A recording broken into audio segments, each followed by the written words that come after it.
मैं रिजवान अंसारी हाजिर हूं आपके बीच वर्तमान स्थितियों और परिस्थितियों पर चर्चा के साथ। साथियों, वर्तमान समय में आपके मन के अंदर बहुत से उद्गार, बहुत से शंकाएं चल रही हैं हमें, और वो जायज़ भी हैं, वाजिब भी हैं, हमें उनका आभास भी है, एहसास भी है। साथियों, हम आपको बता देना चाहते हैं कि 21 तारीख की सुनवाई के बाद जो अंतरिम आदेश हमें प्राप्त हुआ है, वह अंतरिम आदेश स्पष्ट तौर पे हमें बहुत कुछ देता है। अंतरिम आदेश कहता है उत्तर प्रदेश सरकार से कि उत्तर प्रदेश के अंदर इस समय कार्यरत शिक्षा मित्रों की संख्या का डाटा वो मांगता है, कोर्ट मांगता है मन उत्तर प्रदेश सरकार से। साथ ही साथ ऐसे शिक्षा मित्रों की संख्या को भी माननीय न्यायालय ने मांगा है जो इस भर्ती में अपियर हुए हैं, सम्मिलित हुए हैं। और उन सम्मिलित अभ्यर्थियों में से ऐसे अभ्यर्थियों की संख्या को भी मांगा गया है जो 40 और 45 के क्राइटेरिया पर सुरक्षित होते हैं। उनके नाम, रोल नंबर सहित पूरा डाटा मांगा गया है माननीय सर्वोच्च न्यायालय के द्वारा। आगे उसी अंतरिम आदेश में माननीय सर्वोच्च न्यायालय लिखता है स्पष्ट तौर पे कि जो शिक्षा मित्र सहायक अध्यापक पदों के सापेक्ष कार्य कर रहे हैं, मतलब हमारा समायोजन 25 जुलाई 2017 को केस हुआ था और उस समय हम सहायक अध्यापक के पद पर थे, और जब वापस शिक्षा मित्र के पद पर रिवर्ट हुए तो उन्हीं सहायक अध्यापक पदों के सापेक्ष हम आज भी कार्य कर रहे हैं। कोर्ट का कहना है कि जो शिक्षा मित्र सहायक अध्यापक पदों के सापेक्ष कार्य कर रहे हैं उनको डिस्टर्ब ना किया जाए, छेड़ा ना जाए, मतलब 1,37,000 पदों को डिस्टर्ब ना किया जाए। जो भी भर्ती हो रही है, जो भी भर्ती है, वो अलग से है। साथ ही साथ वर्तमान भर्ती के बारे में कोर्ट ने बोला है कि एक वर्ड आया है रिमेनिंग। रिमेनिंग का मतलब होता है शेष, बची हुई। कोर्ट कहता है कि बची हुई सीटों पर वर्तमान भर्ती प्रक्रिया का सहारा लेकर पर बची हुई सीटों को सरकार भर सकती है, मतलब शेष सीटों को भर सकती है, मतलब कुछ सीटें छोड़कर वो भर सकती है। और कुछ सीटें वो सीटें हैं जो ऊपर कहा गया है कि 40 और 45 पे जो शिक्षा में सुरक्षित होते हैं वो उनकी सीटें हैं। ऐसा स्पष्ट तौर पे माननीय सर्वोच्च न्यायालय के अंतरिम आदेश में कहा गया है। लेकिन जो जो जग रहा हो, जो सो रहा हो उसे तो जगा सकते हो आप, जो जग रहा हो उसको जगाना थोड़ा सा मुश्किल जरूर होता है लेकिन नामुमकिन नहीं होता है। जो समझ समझ कर ना समझे उसको आप नासमझ तो नहीं कह सकते, उसको आप नादान तो नहीं कह सकते, उसको आप चालाक, धूर्त और बाकी और संज्ञाएं तो अवश्य दे सकते हैं, समझ समझ के जो ना समझे। साथियों, जब उत्तर प्रदेश सरकार की तरफ से किसी भी प्रकार की कोई भी प्रतिक्रिया अंतरिम आदेश पे नहीं आई, हम लोग इंतजार कर रहे थे, पूरा प्रदेश इंतजार कर रहा था।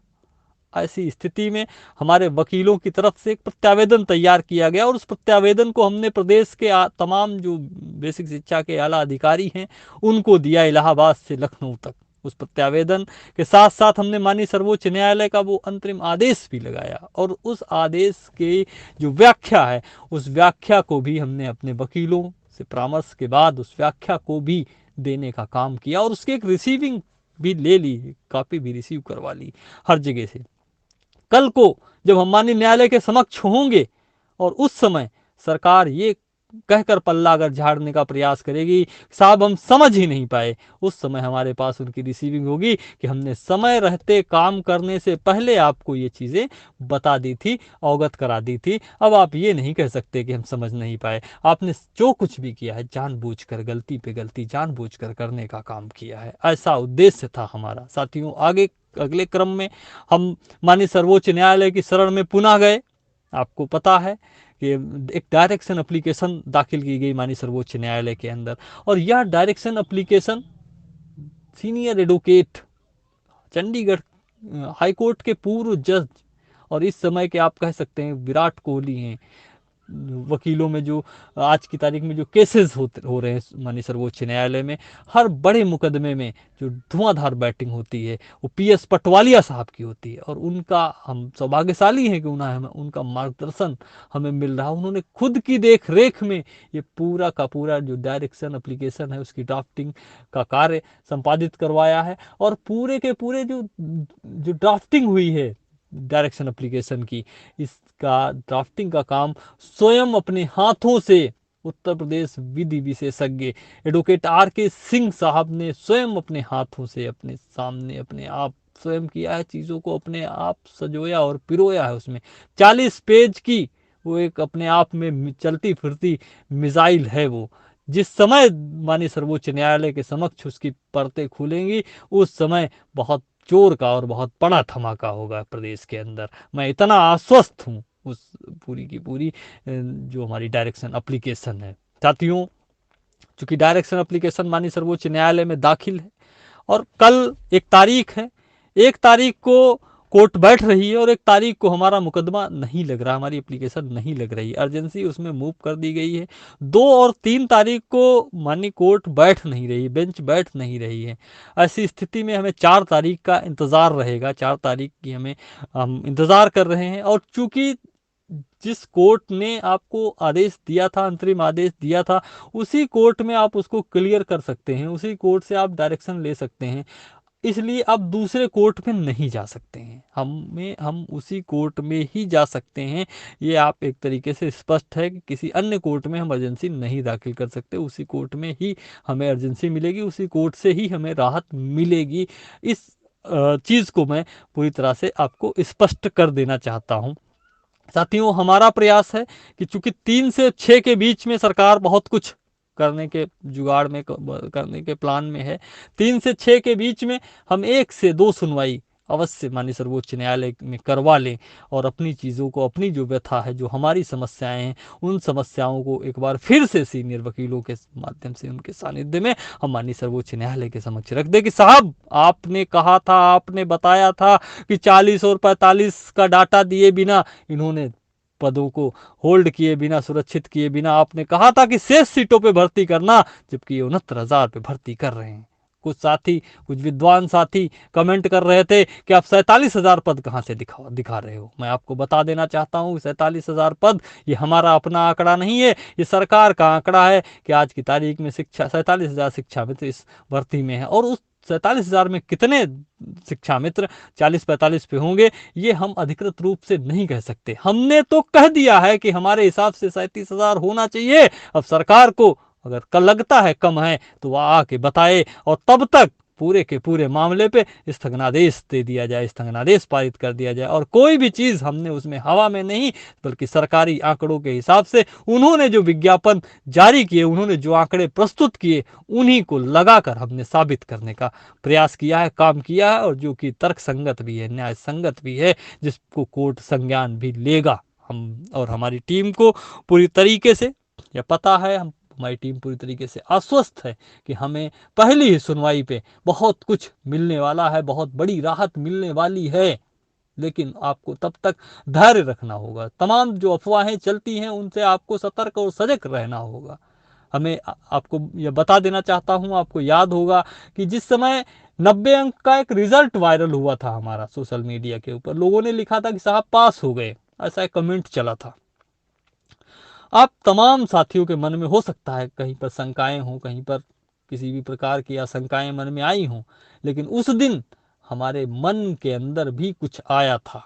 और मन के अंदर जो हमारे आया था कि रिजवान, अब आपको और अच्छी तरीके से करके दिखाना है, अब आपको प्रस्तुत करना है, प्रेजेंट करना है, और इतिहास में खुद को दर्ज करने का ये सबसे सुनहरा अवसर मिल गया कि आने वाली जो पीढ़ियां हैं वो याद करें कि कोई था जो खुद पास होने के बावजूद भी उसने इतना सब कुछ सर्वस्व निछावर कर दिया जिसकी कल्पना और जिसका कोई तोड़ आज तक नहीं है। और उसी में हमने इतिहास रचने का काम किया है। हम आपको बता दें कि आंध्र प्रदेश से लेकर बिहार तक, उत्तर प्रदेश से लेकर हिमाचल प्रदेश तक, हिंदुस्तान के किसी भी प्रदेश में किसी भी टीम, किसी भी संगठन, चाहे जितने बड़े बड़े मुकदमे हुए हों, चाहे उत्तर प्रदेश का शिक्षा मित्रों का समायोजन का केस रहा हो, चाहे बिहार के पैरा टीचर्स का केस रहा हो, चाहे हिमाचल के पैरा टीचर्स का केस रहा हो, चाहे दरोगा भर्ती रही हो, चाहे हरियाणा का केस रहा हो, बड़े बड़े जो मुकदमे अभी हुए हैं जो अब तक माननीय सर्वोच्च न्यायालय में,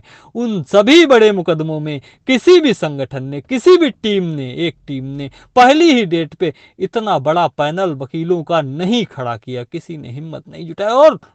और आदरणीय गोपाल सुब्रमण्यम साहब जैसा चेहरा कोई भी नहीं ला पाया, क्योंकि बिरला, अंबानी, टाटा उनको इंगेज करते हैं। हम लोग उन कैसे लाए उनको वो बाद का विषय है, लेकिन उन्हें लाने का काम भी किया और बहस भी हुई और 2.5 घंटे की एक मैराथन बहस करवाने का काम किया, जो अपने आप में रिकॉर्ड है, अपने आप में इतिहास है। और वो भी वर्चुअल हियरिंग में। अगर सामान्य हियरिंग होती तो पूरे दिन का नज़ारा ही कुछ और होता। साथियों, हम आपको बताते चलें, हम आपको अवगत कराते चलें कि हमें चाहे वो नियुक्ति पत्र क्यों ना दे दें, हमें चाहे वो कुछ भी क्यों ना दे दें, हम उसे ढाल बनाने का काम करेंगे और उन्हीं को उन्हीं के चक्रव्यूह में फंसाने का काम करेंगे। क्योंकि हमारा अंतिम लक्ष्य हमारा एक एक साथी को सहायक अध्यापक के पद तक पहुंचाना है। और जहां पर जिम्मेदारी आपकी, आपके तमाम पूरे समाज की और देश की जब आपकी जिम्मेदारी हो जाती है, उस समय आपके व्यक्तिगत लाभ, व्यक्तिगत हानि, व्यक्तिगत नफा नुकसान सब शून्य हो जाते हैं। आपका व्यक्तिगत जीवन शून्य हो जाता है। ऐसा हमें पता है और ऐसा आपको भी पता है, आपको अच्छी तरीके से पता है। आज की तारीख में हमारा जीवन हमारा व्यक्तिगत जीवन नहीं है। आज हजारों उन साथियों की, आज तमाम जो प्रदेश के आम साथी हैं, उनका अधिकार है उस जीवन के ऊपर, हमारे भविष्य के ऊपर। और हम आपको यकीन दिलाते हैं, जिस समय हमें मौका मिलेगा, हम एक ऐसे रास्ते को भी तलाश रहे हैं, यदि उन्होंने हमारे साथ कुछ ऐसा किया तो हम उसे भी ढाल बनाने का काम करेंगे। और हमें चाहे उसके लिए जो भी वो करें हमारे साथ में, जिस भी प्रकार से वो करें, हम सारी चीज़ों के लिए तैयार हैं, पूरी तरह से तैयार हैं।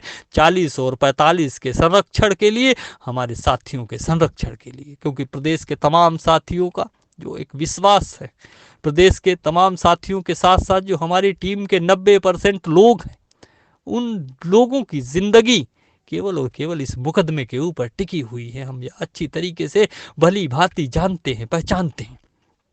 इसलिए इस दौर में मुझे लगता है कि ईश्वर ने एक मौका दिया है इतिहास रचने का, इतिहास बनाने का, और वो इतिहास हम रचने का काम कर रहे हैं। हम उम्मीद करते हैं, हम आशा करते हैं आप तमाम साथियों से, आप अपने इष्ट देव से प्रार्थना करिए, आप अपने इष्ट देव से, आप जिसको भी आप मानते हैं उनसे दुआ करिए कि हम जिस कार्य में लगे हुए हैं उन कार्यों में हमें सफलता मिले, उन कार्यों में हमें कामयाबी मिले। क्योंकि उसी कामयाबी की बदौलत आपका भविष्य उज्जवल होने वाला है। आप यकीन रखिए, आप यकीन जानिए कि हमें आपके मन की सारी बातें पता है। हमें जो सरकार कर रही है और जो वो करना चाह रहे हैं, जिस रास्ते पर वो चल रहे हैं और जिस रास्ते पे वो चलना चाह रहे हैं और जिस रास्ते पे चल के वो आगे चीज़ों को संपादित करना चाह रहे हैं, वो सारी चीज़ें हम आपके जितना ही बखूबी समझ रहे हैं। और हम लगातार हमारे वकीलों के संपर्क में भी हैं।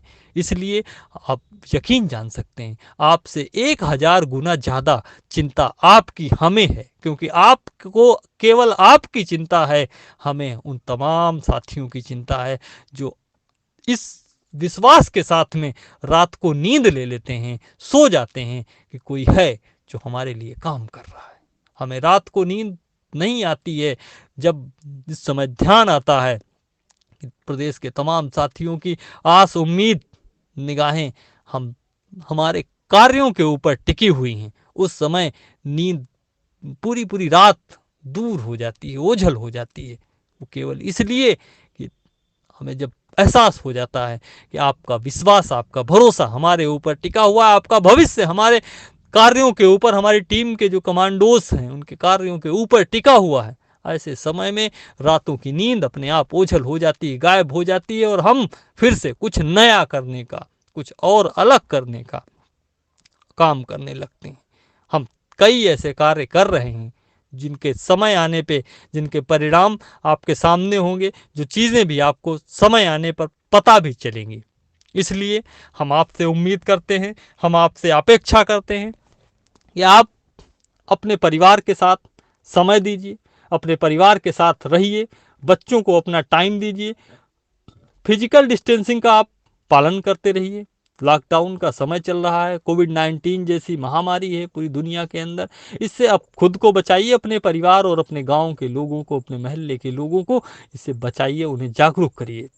और हम जो माननीय सर्वोच्च न्यायालय ने आपको 21 तारीख के अंतरिम आदेश में जो आपके भविष्य का जो रक्षण किया है, उसके आधार पे हम ये कह सकते हैं कि आपका भविष्य पूरी तरह से 100% सुरक्षित है। और उस पे जल्द से जल्द अग्रिम कार्रवाई जो होनी है, जो करनी थी उत्तर प्रदेश सरकार को, उस कार्रवाई हेतु हम निरंतर माननीय न्यायालय की शरण में हैं। जिस समय भी सुनवाई होगी, उस समय कुछ ना कुछ बड़ा आपको ज़रूर देखने को मिलेगा, ऐसा हमें विश्वास है। और हम आपको बोल रहे हैं, क्यों? क्योंकि हमें हमारे जो वकील हैं, उनके द्वारा पूरी तरह से आश्वस्त कराया गया है, बताया गया है, अवगत करा दिया गया है कि जिस समय भी सुनवाई होगी, उस समय हमें कुछ विशेष राहत अवश्य मिलेगी, कुछ बड़ी राहत अवश्य मिलेगी। साथियों, इसलिए आप निश्चिंत रहिए और समय समय पे हम आपके बीच उपस्थित होने का कार्य अवश्य करते रहेंगे। एक बात मैं और बता देना चाहता हूँ बीटीसी के तमाम भाइयों को, बीटीसी के तमाम साथियों को, कि आप आज जिस मुकाम पे, जिस मोड़ पर हैं, जिस चौराहे पर हैं, ये चौराहा हमने देखा है। जो जवानी आज आपकी है, इस जवानी को हमने गंवाया हुआ है इस व्यवस्थापिका के अंदर, जिस व्यवस्था पे हम शिक्षा मित्र के पद पे हैं। इसलिए आपको यदि ऐसा लगता है, आपके मन में तमाम फ़ोन कॉल्स और मैसेजेस जो आपके आए, उनको देखते हुए अगर आपको लगता है कि हम कहीं से भी आपका अहित करने जा रहे हैं, तो आप अपने मन से बिल्कुल भी वो निकाल दीजिए। हम आपके भविष्य के रक्षण के लिए प्रयासरत हैं, लेकिन चीज़ों को स्टेप बाय स्टेप होने दीजिए। चीज़ें स्टेप बाय स्टेप ही होंगी। आपके हक को सुरक्षित करवाना हमारी प्राथमिकताओं में शुमार है, प्राथमिकताओं में शामिल है। लेकिन उससे पहले जो चीज़ें हैं, पहले पकड़ना बहुत ज़रूरी है, पहले गर्दन पे हाथ डालना बहुत ज़रूरी है, और वो काम हम कर रहे हैं। जब आप एक स्टेप पे सक्सेस होंगे, तब आप दूसरे स्टेप पे अवश्य अवश्य सफल होंगे। उनमें आपको बहुत कुछ राहत मिल सकती है। हम आपको बता दें कि पूरे के पूरे बीटीसी को लेके हमने माननीय सर्वोच्च न्यायालय में एक याचिका दाखिल की है, जिसमें मेरिटोरियस लोग हैं। हम माननीय सर्वोच्च न्यायालय में बताने जा रहे हैं कि हम मेरिटोरियस हैं, हम मेरिटोरियस लोग हैं। हमारी पूरे स्टेट लेवल की मेरिट बनी थी, और उसके बावजूद भी हम चयन से बाहर हैं। तो इसलिए आप निश्चिंत रह सकते हैं, आप बिल्कुल मुतमईन रह सकते हैं कि आपका भविष्य के साथ में हम कहीं से भी खिलवाड़ नहीं होने देंगे। आपके भविष्य के रक्षण की भी बात हम रखेंगे, लेकिन उससे पहले जो चीज़ें माननीय सर्वोच्च न्यायालय से हमें प्राप्त हो चुकी हैं, उन पे डायरेक्शन लेना, उन पे एक्शन लेना और उनको क्रियान्वित करना, उनका पालन कराना, और उनके पालन ना होने तक पूरे के पूरे मामले पे स्थगनादेश लेना आज हमारी प्राथमिकता पर है। इसलिए आप भी धैर्य से रहिए, आप भी संयम से रहिए, और आवेश में किसी भी प्रकार का कोई भी ऐसा कदम ना उठाएं जिससे कि आपके परिवार को, हमें पीड़ा हो। साथियों, हम समय समय पे आपके बीच उपस्थित होने का प्रयास और प्रयत्न करेंगे। तब तक के लिए आप सभी का बहुत बहुत आभार, आप सभी का बहुत बहुत धन्यवाद। आपके संघर्ष का साथी रिजवान अंसारी। जय हिंद।